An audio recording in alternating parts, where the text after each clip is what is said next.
Hi everybody, welcome to Northwood Farms Vlog entry number 33. And I'm Emma. I'm Kip. This is Nigel. This is Dee Dee, my favorite friend. Yeah. So you had to crack him out again. Yep, had to crack him out after the Buck Brandman Clinic tour. Yeah, so you had 2 really good days in a row on him. Yeah, it's been really fun. He just can do a lot of stuff, and we've done so much together, and then every little bit of information that I get from Buck just applied to this horse and this relationship is it's just fun. It's just really fun. I mean, I'm riding Lil too a lot, and that has been an amazing. That'll be a different story, but amazing. And I'm very grateful for that. But I love her. Yeah, I got her all shaped up for you, so just don't screw up. I know. So Buck yeah, gave us a few extra little tips on the Piaffe, so we're finally able to mess around a little bit with that. And you have to kind of break down a little bit the slow walk versus the up step and the elevation and the cues, just a little bit. okay, so Buck has a slow walk that he teaches and he uses that is actually different than like a collected walk you would think of in dressage. So he definitely has all different speeds, and a long walk, like a long ground covering walk where your slobber straps are hanging out to the side. And then he has a really, really slow walk, and you almost have like a whole second in between footfalls. And that's really tricky, actually, if you do it when your horse is completely straight and in walk rhythm. So that can be really tricky in and of itself, and it's an extremely collected move.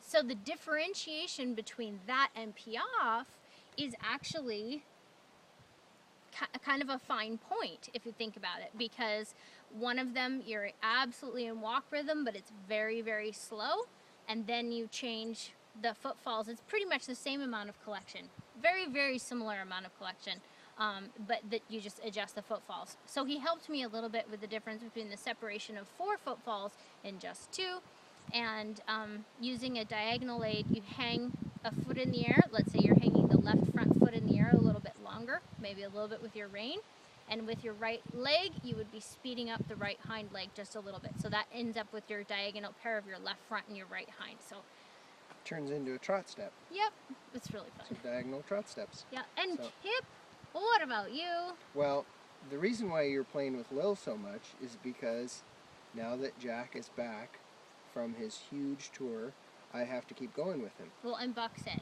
And yeah, Buck told me, he said, don't let this horse off.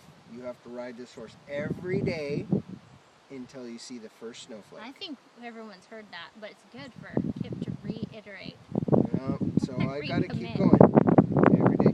Well, I was gone at work too for a few days where I wasn't home, and He was golfing, people. well, yeah, I got a golf when I'm gone.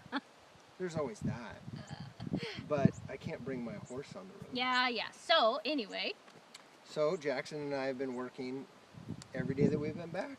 And Yeah. so we got a lot of saddling in and a lot of pine corners. And lots of pine corners. lots It's of pine all corners. about the pine corners. That's Yep. what I was going to... Okay, for those of you who don't know, our good friend Jessica...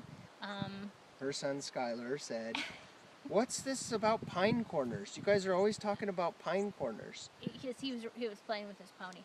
And he said, no, it's hind quarters. Hind quarters. So this whole but time... from now on, it will always be pine corners. So when we say, make sure you get the hindquarters, now we just say, make sure you get the pine corners good. Yeah, once you get the pine corners, you got it. Ah, it's so cute. So we've been working on that a lot, and then today I did a lot about his life, and so it was easier to go from position 2, and it wasn't let's get out there and trot and bang, and we have to go. So I had to end on a soft note and a lot of one rein stops. Emma made me do 10 both ways, and then she goes, okay, now do 20 more. She's tracking the whip. I just want you to be safe, my love. Yep. And so we got some really good stuff done, and I got some really good flexions going, some serpentines, open serpentines, closed serpentines. You did a pretty good job,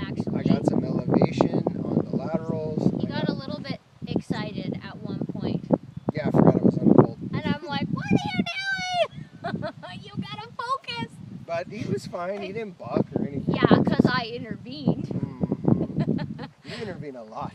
Anyway, I think that's Kip's version of saying I'm bossy. Nope. So it is the most perfect day. I think we're in for a run of these days too. It's, hey Steedy, wait up. Come over here, buddy. It is 70 degrees. Right now, yeah, it's nice. Pretty It's much. been in the high 70s every day. It's going to be like that for It's like paradise, basically. weeks and weeks. So They said last year's record, I think, it wasn't the record, but last year we had 58 days in a row and we're already at 32. So well, this is just the most fun. It's not too hot, not too cold, no wind, no bugs. It's perfect weather. So we'll be living on days like this all year long. Yep. Yep. Got to put them in the bank. So I hope everyone else is enjoying this amazing weather too and having an awesome summer. And I guess that'll be it. Yeah, we'll see you guys next week. We got lots of stuff to talk about. Yeah. Okay. Bye, guys. Bye-bye.